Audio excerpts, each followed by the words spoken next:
దేవుని నామములో అందరికీ వందనాలు.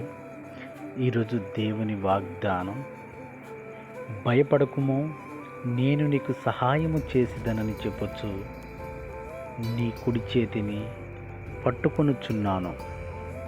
యెషయా గ్రంథం 41వ అధ్యాయం 13వ వచనం.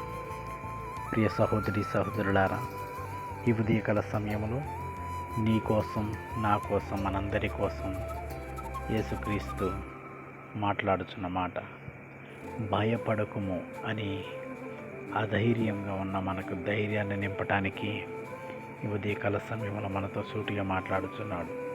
మనకి సహాయం చేయాలని, మన చేయి దేవుని చేతిలో ఉంది కాబట్టి మనం భయపడకుండా, మనకున్న పరిస్థితులన్నీ చూస్తే జీవితం మీద నమ్మకం పోతుంది కదా. అందుకే